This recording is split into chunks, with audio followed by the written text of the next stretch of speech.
말하지 못했지만 제가 서러워서 더 이상은 마음속에 못 담아둘 것 같아 제 사연 한번 말해봅니다. 진짜 제 인생에 이런 일이 생길 줄이야. 어디 생각이나 했겠어요? 검은 머리 짐승이 무섭다는 걸 깨닫게 되었죠. 우선 저는 이혼녀입니다. 남편이 유책 배우자이고 정말 있는 정신 없는 정신에 혼이 쏙 빠지게 울며 불며 고된 시간 끝에 이혼을 했어요.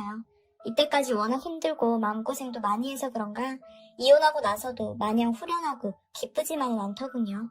분이 차올라요. 네, 맞아요. 저는 남편의 바람으로 이혼했어요. 아니, 정확히 말하면 제 쪽이 상간녀일 수도 있겠네요. 그쪽 입장에서는요. 처음부터 다시 돌아가서 기억을 더듬어서 사연을 말해보도록 할게요. 저는 영수학원에서 영어 강사로 일하고 있었습니다. 어느 날 일하다가 생리가 터졌는데 원래 심했던 생리통이 그날따라 유독 더 심하더군요. 제자리에 서 있지도 못할 정도로요. 결국 학원 원장 선생님께 안 되겠다 말씀드리고 조퇴해서 집에만 있었어요. 그냥 생리통이라고 생각했던 통증은 점점 심해지고 생리는 기간이 끝나가는데도 여전히 생리는 멈추지 않았어요. 거의 하율 수준으로 계속되는 출혈에 저는 이건 보통 문제가 아닌 것 같다고 판단하고 곧바로 산부인과에 예약을 하고 검사를 받았죠. 그런데 결과는 충격적이었어요. 단순히 어릴 때부터 생리통이 심한 편이라고 생각했던 제 몸에 큰 문제가 있었던 거예요.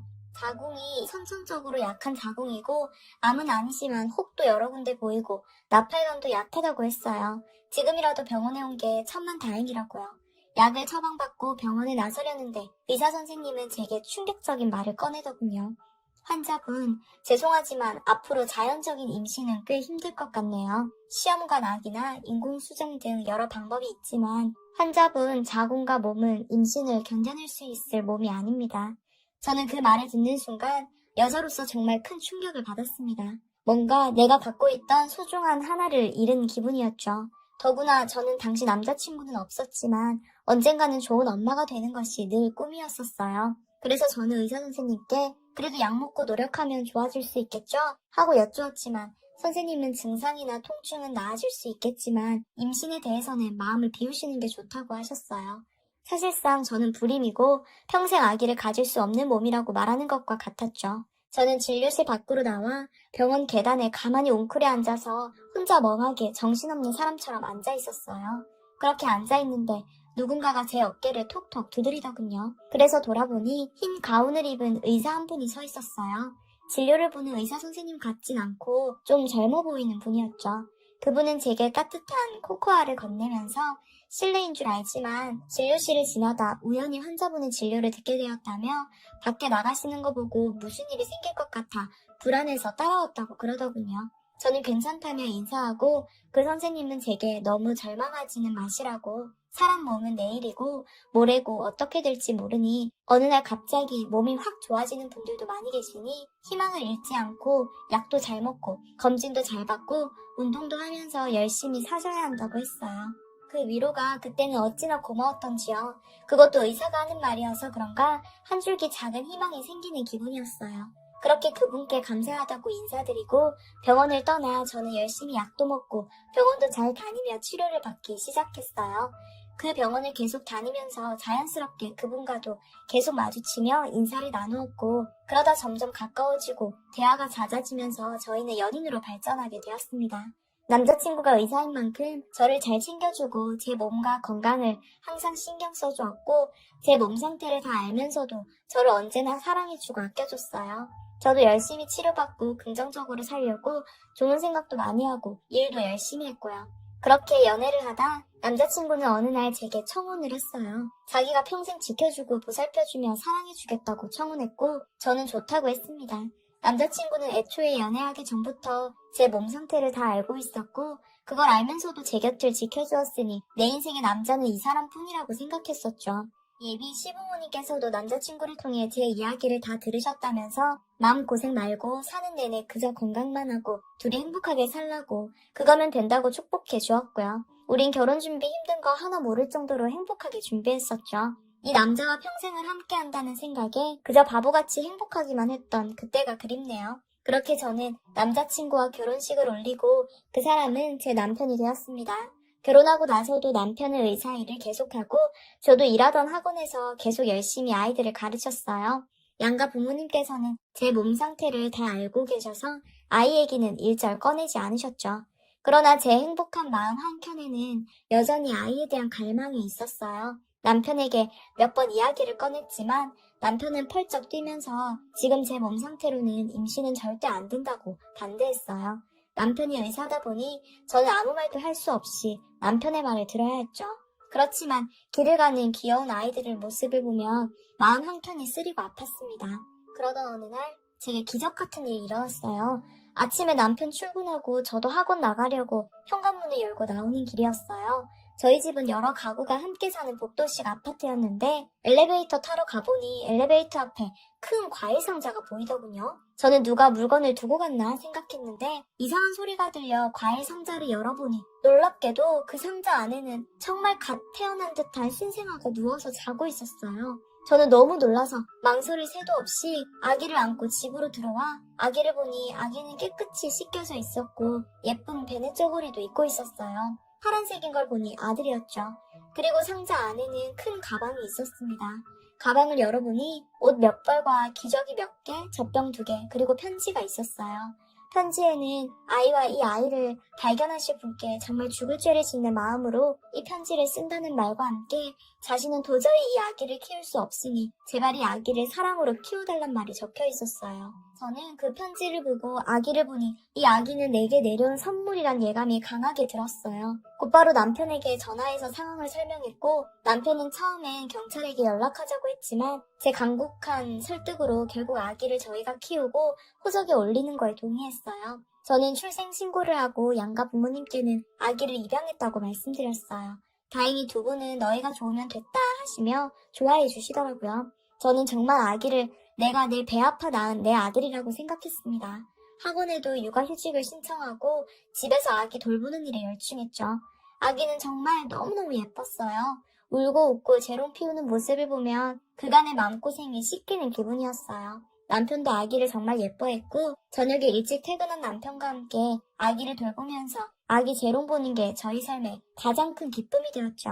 양가 부모님도 손주라고 하시며 정말 아기를 예뻐해 주셨고요. 출생 신고할 때 이름도 제가 직접 지어서 신고했어요. 고심해서 사전 뒤져가며 의미있고 예쁜 이름 지어주려고 했었죠. 물론 밤새 아기 신경 쓰고 돌보고 내 시간을 다 투자해서 온 신경을 집중해야 하는 게 육아인지라 몸은 피곤했습니다. 그렇지만 아기가 씩 웃는 걸 보면 피곤한 게 전부 싹 녹아내리는 기분이었죠. 지인들도 초대해서 내 아들이라고 자랑했고 저 마음고생하는 거 안타까워했던 친구들도 어쩌다 이런 예쁜 아들 낳았니 하면서 함께 기뻐해주고 아기 옷도 사다주고 선물도 사다주면서 같이 좋아했습니다.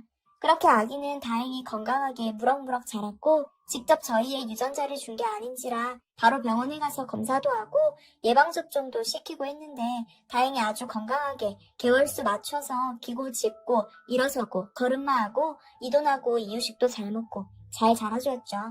우리 아들이 처음으로 제게 엄마라고 불렀던 그 순간이 제 인생 최고의 순간 중에 하나였고 아들이 웃는 모습을 보면 3일 굶어도 배가 고프지 않을 만큼 배불렀어요. 그렇게 우리 아들과 저 그리고 남편 이렇게 우리 세 식구는 영원히 행복하게 살 수 있을 줄 알았네요.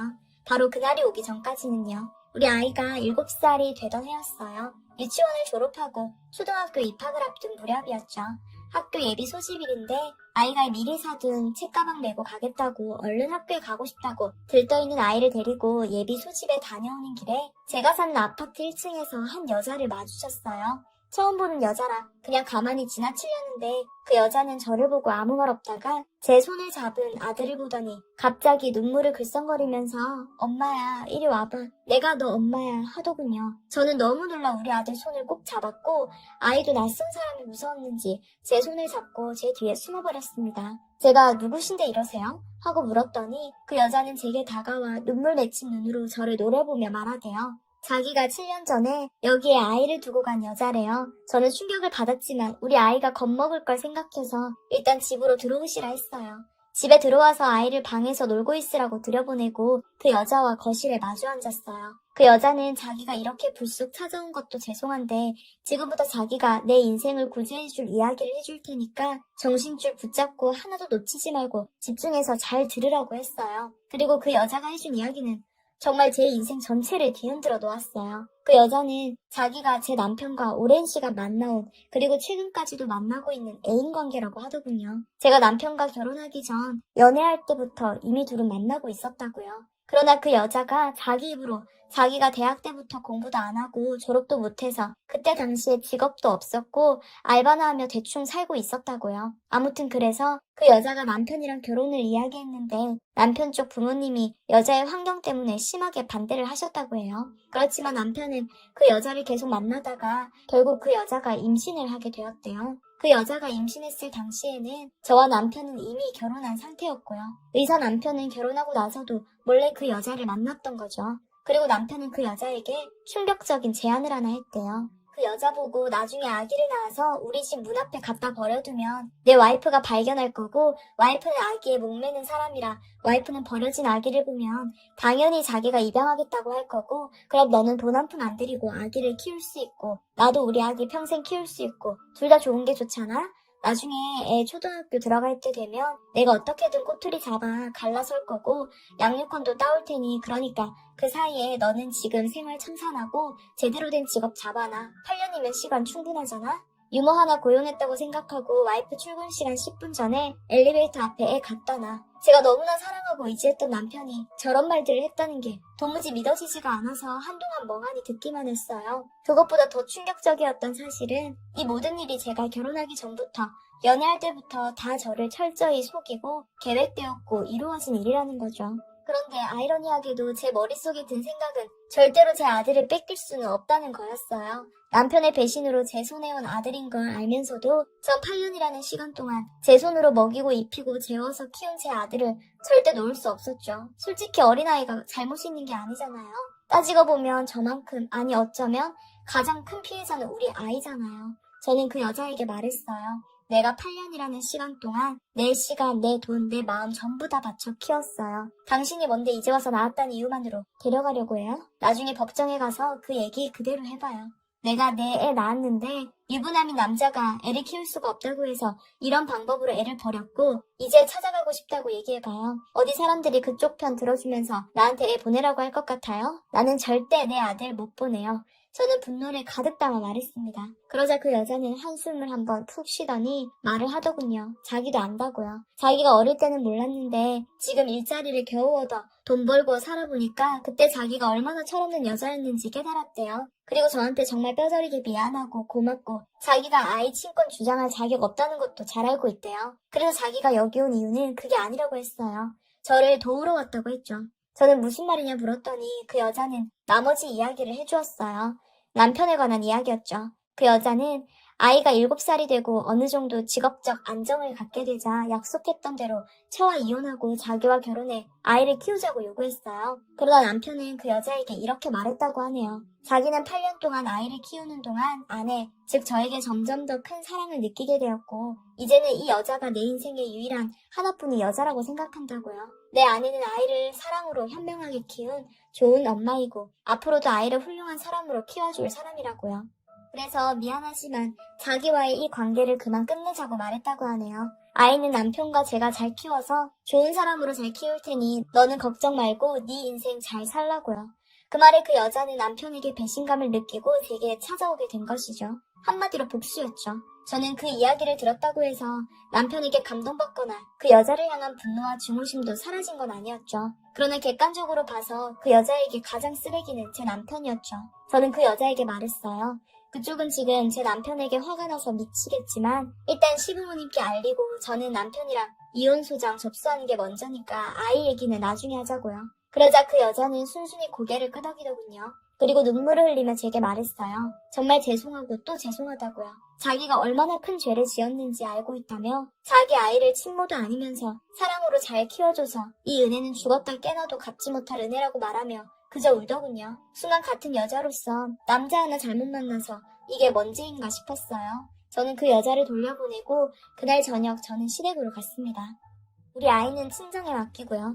저는 남편에게 전화를 해서 지금 시댁으로 오라고 했더니 바보 같은 인간은 저녁 식사하는 줄 알고 신나서 바로 오더군요. 저는 남편과 시부모님 계신 소파에서 모든 것을 폭로해버렸어요. 그 여자가 증거라고 남기고 간 초음파 사진과 임신 테스트기, 그리고 남편과 찍은 여러 사진들을 내놓으면서요. 당연히 시부모님은 큰 충격을 받으셨고 남편은 당황해서 처음엔 이거 다 사실이 아니라는 말만 반복하다가 이내 저와 시부모님 앞에서 자기 잘못을 다 인정하더군요. 자기가 다 잘못했다고요. 그때 부모님이 반대해서 자기는 도저히 포기할 수가 없어 몰래 만나는 중에 덜컥 아이가 생겨서 어쩔 수 없이 그랬다고요. 아이를 지울 수도 없고 그 여자와 결혼도 못하니 그냥 몰래 뒤에서 이렇게 만나고 연락했던 거라고요. 저는 남편에게 당신은 연애 때부터 결혼까지 쭉 나를 속이고 바람을 핀 거였고 그 상간녀 아이까지 내가 키우게 하면서 내 마음 가지고 놀며 키우게 했으니 그런 남자랑은 더 이상은 같이 못 산다고 지금 당장 이혼하자고 하니 남편은 주저앉아 눈물만 흘리더라고요.